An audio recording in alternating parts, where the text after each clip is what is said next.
హేరోదు ఒక రోజున అంత పెద్ద సభ ముందు కూర్చుని ఉపన్యాసం చేసినప్పుడు అందరూ ఇది దేవుని స్వరము అని అన్నారు. దాన్ని బట్టి అతడు దేవుణ్ణి మహిమపరచకుండా ఆ యొక్క మహిమను దొంగిలించాడు గనుక దేవదూత అతన్ని మొత్తినప్పుడు పురుగులు పడి చచ్చాడని అపోస్తలుల కార్యములు 12వ అధ్యాయంలో మనం చూస్తాం. హేరోదు యొక్క అహంకారము అతన్ని సమాధి చేసింది.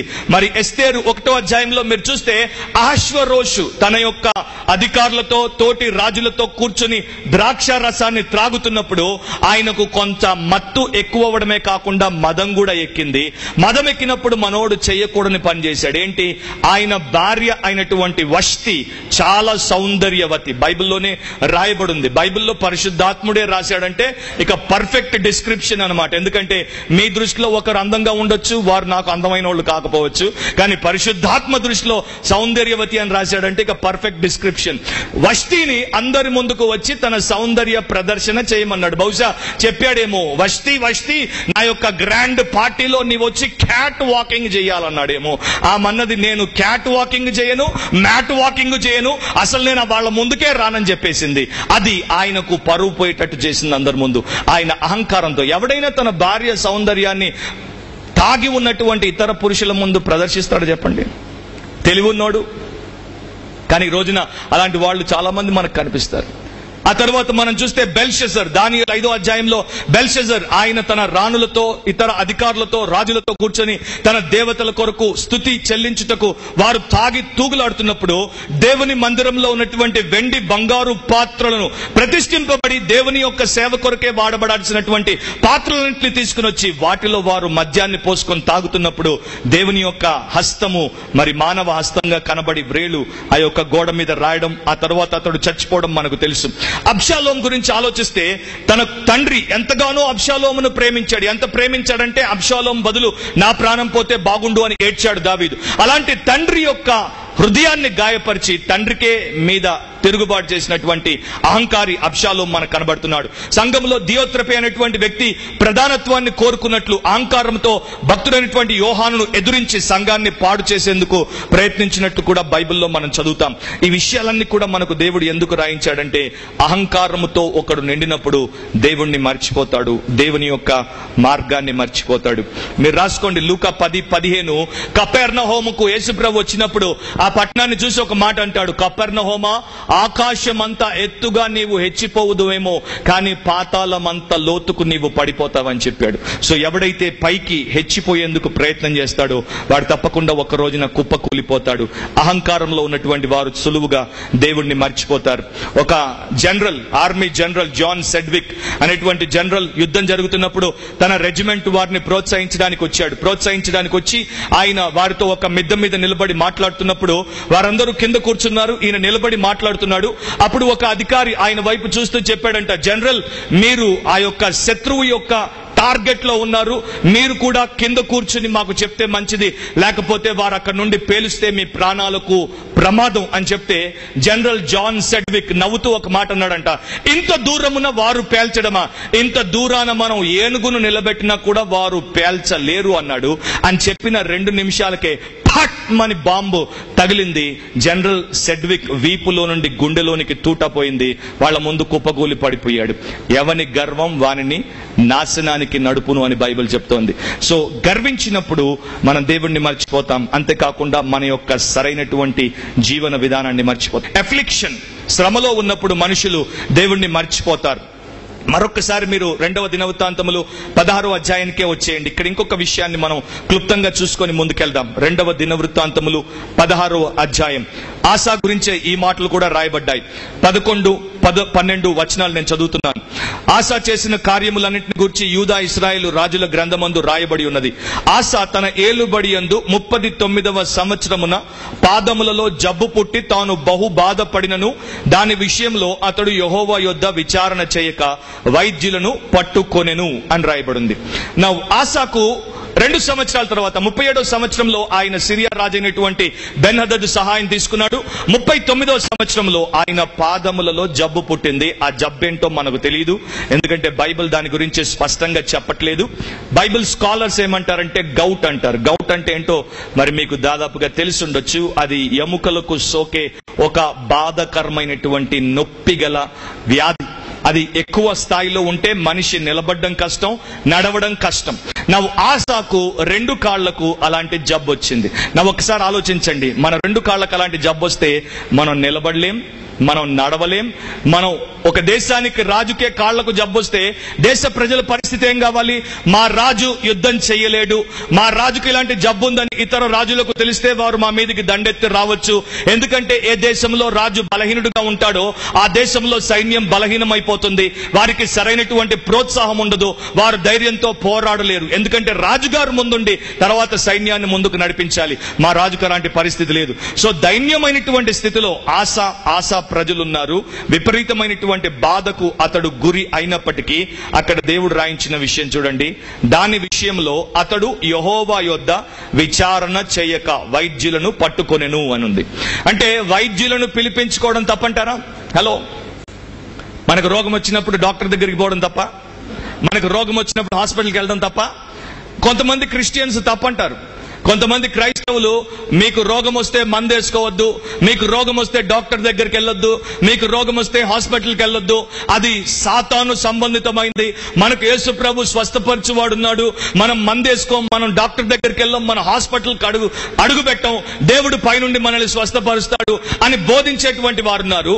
అది బైబిల్ బోధ కాదు, అది బైబిల్ బోధ కాదు, అది ఎక్స్ట్రీమ్ బోధ. ఎందుకంటే నా లైఫ్ లో, నా క్రైస్తవ జీవితంలో మొట్టమొదట నేను నేర్చుకున్నటువంటి పాఠము, హైదరాబాద్ లోనే ఒక మంచి సేవకుడు ఉండేవాడు. ఆయన ఈ సిద్ధాంతాన్ని నమ్మేవాడు. ఆయనకు డయాబెటీస్ ఉంటే ఆయన మందు తీసుకునేవాడు కాదు, డాక్టర్ దగ్గరికి వెళ్ళేవాడు కాదు, ట్రీట్మెంట్ తీసుకోలేదు. ఆయనకు పెరిగిపోయినప్పుడు కుడి కాలుకు గ్యాంగ్రీన్ గా తయారైంది. అప్పుడు కూడా ఆయన డాక్టర్ దగ్గరికి పోలేదు. మేము ఆయన దగ్గరికి పోతున్నప్పుడు మా లాంటి వారందరికీ ఒక మాట చెప్పేవాడు, యేసు ప్రభు నన్ను స్వస్థపరుస్తానని చెప్పాడు, వచ్చే సంవత్సరం కల్లా నా కాలుకున్నటువంటి గ్యాంగ్రీన్ పూర్తిగా మటమాయమైపోతుంది, నా కాలును పర్ఫెక్ట్ గా మీరు చూస్తారు. ఆ సంవత్సరం రాకముందే ఆయన్ని కాటికి తీసుకుపోతుంటే నేను చూశాను. ఆయన కాలు బాగుపడ్డం నేను చూడలేదు. సో ఇది ఆయన బాగుపడకుండా సమయం కన్నా ముందు చచ్చిపోవడమే కాదు, ఆయన గురించి ఇతరులు అన్యులందరూ ఏమన్నారు? అంత భక్తుడిని దేవుడు కాపాడలేకపోయాడా? ఆయన అంత ప్రభువుని నమ్ముకొని యేసు స్వస్థపరుస్తాడని చెప్పుకుంటే యేసు ఆయన్ని స్వస్థపరచకుండా అలా సమాధికి పంపించాడే అని వారు అడిగినప్పుడు మేము వారికి జవాబులు చెప్పడానికి మా తల ప్రాణం తోక్కొచ్చింది. కారణం ఏంటి? దేవుడు చెప్పనివి మనం చేయకూడదు. ఆసా వైద్యులను సంప్రదించినందుకు అతన్ని ఇక్కడ దేవుడు తప్పుపట్టట్లేదు. కానీ ఆసా యెహోవా యొద్ద విచారణ చేయకుండా వైద్యుల మీద పూర్తిగా ఆధారపడినందుకు దేవుడు అతన్ని తప్పుపట్టాడు. ఎందుకు ఆసా ప్రకారం తయారయ్యాడు? ఎందుకు ఒకప్పుడు దేవుడు నీవే మాకు దిక్కు అని చెప్పినటువంటి వాడు బెన్హదద్ వచ్చినప్పుడు దేవుడి సహాయం తీసుకోలేదు. ఆ తర్వాత హనాని ద్వారా దేవుడు అతన్ని హెచ్చరించినప్పుడు అతన్ని జైల్లో పెట్టాడు. ఇక అక్కడి నుండి ఆసా దేవుడికి దూరంగా డిస్టెన్స్ మెయింటైన్ చేస్తూ బ్రతుకుతున్నట్టు మనకు కనిపిస్తాడు. ఇప్పుడు ఆయనకు పాదాల్లో గొప్ప జబ్బు వస్తే బాధపడుతున్నాడు, కానీ దేవా నాకు సహాయం చేయవా, నన్ను క్షమించవా, కనికరించవా అని ప్రార్థన చేయలేదు. శ్రమ కొంతమందిని దేవుడి దగ్గరికి తీసుకుని వస్తుంది, కొంతమందిని దేవుడికి దూరం చేసేస్తుంది. శ్రమ, ఒక భక్తుడు అంటాడు, trial makes us as golden Christians. శ్రమ అనేది మనల్ని బంగారు క్రైస్తవులుగా మారుస్తుందంట. Praise the lord. ఎంతమంది బూడిద క్రైస్తవులుగా ఉండాలనుకుంటున్నారు? 2 రకాల క్రైస్తవులే, బంగారు క్రైస్తవులు, బూడిద క్రైస్తవులు. 1 కొరింథీ 3వ అధ్యాయం ప్రకారం. సో శ్రమ ద్వారానే నీవు మంచి బంగారు క్రైస్తవుడిగా ఉంటావు. అండ్ శాంక్టిఫైడ్ అఫ్లిక్షన్ అంటే దేవుడి చేత ఆమోదించబడినటువంటి పరిశుద్ధమైన శ్రమ మనకు స్పిరిచువల్ ప్రమోషన్ ఇస్తోంది. మనము ఆధ్యాత్మికంగా పైకి ఎదగడానికి దేవుడి ద్వారా మనకు అది సహాయం చేస్తుంది. కొంతమంది దాంట్లో బాగుపడతారు, కానీ కొంతమంది దాంట్లో బాగుపడకుండా వారు కొట్టుకుపోతారు. ఇంకొక విషయాన్ని కూడా నేను మీకు చూపిస్తాను. 1 సమూయేలు 28వ అధ్యాయంలో సౌలు అనేటువంటి వ్యక్తి ఒక కష్టములో ఉన్నాడు. ఫిలిష్తీయులందరూ ఆయన మీదకి యుద్ధానికి వచ్చినప్పుడు సౌలు దేవుని ఏర్పరచబడినటువంటి రాజు అయినప్పటికీ ఒకసారి దేవుని మాట వినకపోయేసరికి అతని రాజ్యం అతని నుండి తీసివేయబడిందని మనందరికీ తెలుసు. ఆ తర్వాత మరొక కష్టం వచ్చినప్పుడు 1 సమూయేలు 28వ అధ్యాయంలో సౌలు దేవుడి దగ్గరికి వచ్చి మామూలుగా అంటే ఆయన నిజముగా దేవుని యందు భయము భక్తితో శ్రద్ధతో విచారణ చేయలేదు, కానీ తన కష్టము నుండి బయటపడడానికి దేవుణ్ణి ఆపదల మొక్కుల వానిగా చూచి విచారణ చేసినప్పుడు 6వ వచనంలో ఈ రకంగా ఉంది, యెహోవా యొద్ద విచారణ చేయగా యెహోవా స్వప్నము ద్వారానైనను ఉరీము ద్వారానైనను ప్రవక్తల ద్వారానైనను ఏమీ సెలవీయకుండెను. అంటే ఒక మనిషి దేవుడి దగ్గరకు వచ్చి ప్రార్థన చేసినప్పుడు, కష్టంలో దేవుడి ముందు కన్నీరు కార్చినప్పుడు దేవుడు మౌనంగా ఉంటాడా? Hello, can God be silent? చాలా మంది తలుపారు ఉండడు అని. కరెక్టే, 90% దేవుడు ఉండడు. కానీ కొన్ని సందర్భాల్లో దేవుడు సైలెంట్ గా ఉంటాడు. ఆయనకు దర్శనం ద్వారా దేవుడు జవాబిస్తాడేమో అనుకుంటే దేవుడు సైలెంట్ గా ఉన్నాడు, ఏ దర్శనం రాలేదు. ఆయనకు మరి ప్రవక్తల ద్వారా దేవుడు జవాబిస్తాడేమో అని అనుకుంటే దేవుడు సైలెంట్ గా ఉన్నాడు, ప్రవక్తల ద్వారా జవాబు రాలేదు. ఊరీము ద్వారా దేవుడు తన చిత్తాన్ని బయలుపరుస్తాడేమో అనుకుంటే దేవుడు సైలెంట్ గా ఉన్నాడు, జవాబు ఇవ్వలేదు. ఎందుకు దేవుడు ఆ ప్రకారం చేశాడు? ఎందుకంటే సౌలు అవిధేయుడు, సౌలు పశ్చాత్తాపము లేనటువంటి వాడు, సౌలు పాపాత్ముడు, సౌలు భయంకరమైనటువంటి అహంకారి. దేవుణ్ణి వాడుకునేందుకు ప్రయత్నం చేశాడు, కానీ దేవుడికి నిజంగా ఎన్నడూ అతడు విన్నవించుకోలేదు.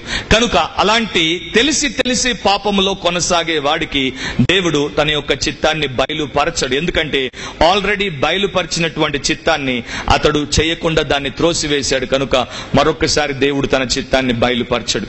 ఇది నన్ను చాలా భయపెట్టింది. ఎందుకంటే మనం దేవుడి మాట విన్నప్పుడు దేవుడు ఇంకా మనకు ప్రత్యక్షతనిస్తాడు.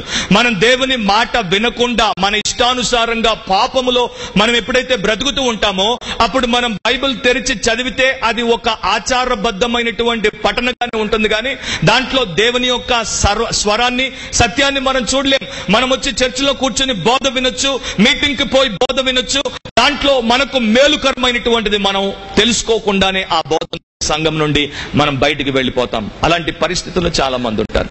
అప్పుడు సౌలు నిజంగా పశ్చాత్తాపడుంటే దేవుడి ముందు పడి క్షమించు ప్రభువా, కనికరించు ప్రభువా, సహాయం చేయి ప్రభువా అని అడిగేవాడు. దేవుడు తప్పకుండా సహాయం చేసేవాడు. కానీ సౌలు అలా కాకుండా ఆయన వేరే సహాయం కొరకు వెళ్లిపోయాడు. అదేంటో మనం ఆ తర్వాత భాగంలో చదువుకుంటే మీకు అర్థమవుతుంది. కర్ణ పిశాచము గలదాన్ని అతడు కనుక్కొని చూపించమని తన శిష్యులకు చెప్తే వారు అక్కడ ఒకటి ఉందని చెప్తే ఎందోర్లో ఉన్నటువంటి దాని దగ్గరికి వెళ్లిపోయాడు. ఒకప్పుడు ఆ భాగంలో మీరు చదివితే సౌలే దేశములో నుండి కర్ణ పిశాచము గలవారిని, చిల్లంగి వారిని వెళ్ళగొట్టాడు. ఎందుకు? దేవుడు దానిని ఆమోదించడు, దేవుడు దాన్ని నాశనం చేయమన్నాడు కనుక వారందరినీ వెళ్ళగొట్టాడు. ఇప్పుడు దేవుడు సైలెంట్ గా ఉన్నాడు కనుక కర్ణ పిశాచం దగ్గరికి వెతుక్కుంటూ పోయాడు. మీలో ఎంతమందికి తెలుసు మన సోకాల్డ్ క్రైస్తవులు కష్టం వచ్చినప్పుడు మన ఆంధ్రప్రదేశ్ లో ఉన్నటువంటి ఒక ప్రామినెంట్ టెంపుల్ టౌన్ కి పోతారని? ఎంతమందికి తెలుసు? మీరు ఎంతమందికి తెలుసు మన ఇక్కడ ఒక డ్యామ్ ఉంది చూడండి, ఇటువైపు నీళ్లు అయిపోయాయి అంటున్నారు. ఆ డ్యామ్ దగ్గర ఉన్నటువంటి ఇంకొక ప్రామినెంట్ టెంపుల్ కి మన క్రైస్తవులు పోతారని? మీరు ఎంతమందికి తెలుసు క్రైస్తవులు మంత్రగాళ్ళ దగ్గరికి పోయి మంత్రాలు వేయించుకుంటారని? నాకు ఒక చర్చిలో ఆ బిషప్ ఇప్పుడు ఉన్నాడు కానీ రిటైర్ అయిపోయాడు. ఆ బిషప్ ఎన్నికల ముందు తన ఇంటి చుట్టూ మంత్రగాళ్ళని తీసుకుని వచ్చి మంత్రాలు వేయించుకున్నాడు, ఎవడొచ్చి ఆయన మీద దాడి చేయకుండా. బిషప్పే మంత్రాలు వేయించుకున్నాడంటే ఇక మామూలు క్రైస్తవుల సంగతి ఏంటి? కొంతమంది క్రైస్తవులు ఎప్పుడు ఫుల్ షర్ట్ వేసుకుంటారు, ఎప్పుడు పైకి పెట్టుకోరు. ఏంటా కారణం అంటే ఇక్కడ ఉంది తాయెత్తు. సో ఏదో ఒక రకంగా నాకు జరగాల్సింది జరిగితే చాలు, ఎక్కడి నుండి వస్తే, చర్చి నుండి వస్తే, టెంపుల్ నుండి వస్తే, దర్గా నుండి వస్తే అనేటువంటి వారు ఉన్నారు. అండ్ కొంతమంది క్రైస్తవులు ఇప్పటికి కూడా పోయి జోస్యం చెప్పించుకుంటారు. మీరు ఎవరైనా ఉన్నారా చెప్పించుకునేవారు? జోస్యం చెప్పించుకుంటారు, చేతి జాతకం చూపించుకుంటారు, చిలక జోస్యం చెప్పించుకుంటారు.